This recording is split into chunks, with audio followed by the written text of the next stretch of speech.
अस्सलाम वालेकुम। चलिए बनाते हैं घर पे पनीर जो बिल्कुल मार्केट जैसा होगा। तो सबसे पहले हम लेंगे विनेगर यानी सिरका 2 से 3 टीस्पून, इसमें पानी भी 4 से 5 टीस्पून मिक्स करेंगे।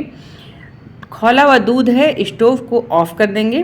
दूध खौलने के बाद 10 मिनट के बाद ये विनेगर मिला हुआ पानी मिक्स करेंगे। दूध एकदम गर्म होना चाहिए लेकिन स्टोव ऑफ होना चाहिए और विनेगर मिला हुआ पानी डालने के बाद 1 मिनट वेट करेंगे। 1 मिनट के बाद इसे मिक्स करेंगे।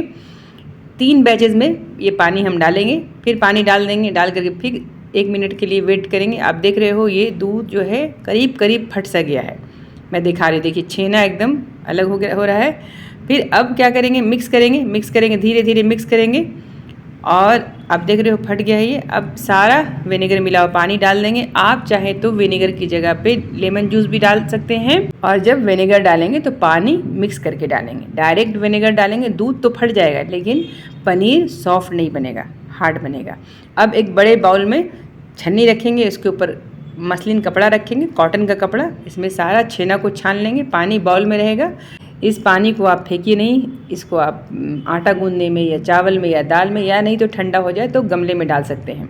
अब ये छेना जो है इसको दबा दबा के छानना है। लेकिन एक यहाँ पे मैं आपको टिप्स बता रही हूँ जो शायद कोई नहीं बताता है कि ये छेना जो है एकदम गर्म रहना चाहिए। गरम गरम रहेगा तभी जो है पनीर सेट होगा, टूटेगा नहीं। और ये फोल्ड किया कपड़ा इसे हम खोल देंगे ताकि एक सार फ्लैट पनीर हो। इसके ऊपर आप कोई फ्लैट बर्तन जैसे चकला, ये सही रहेगा। इसको एकदम दबा दबा के खूब प्रेशर से दबा देना है। कोई भी भारी चीज़ आप रख लीजिए, जैसे हमने शहद का बोतल रख लिया, कोई भी पानी का भी आप बर्तन रख सकते हो। और ज़्यादा से ज़्यादा 1 घंटा, कम से कम आधा घंटा में पनीर जो है बहुत अच्छे से सेट हो जाता है। तो मैंने यहाँ पे सिर्फ आधे घंटे के लिए पनीर को दबा के रखा। ये देखिए पनीर एकदम बहुत अच्छे से सेट हो गया है। ये बिल्कुल भी टूटेगा नहीं, बिल्कुल भी चूर नहीं होगा और पनीर एकदम सॉफ्ट बनेगा। मुंह में डालेंगे तो घुल सा जाएगा।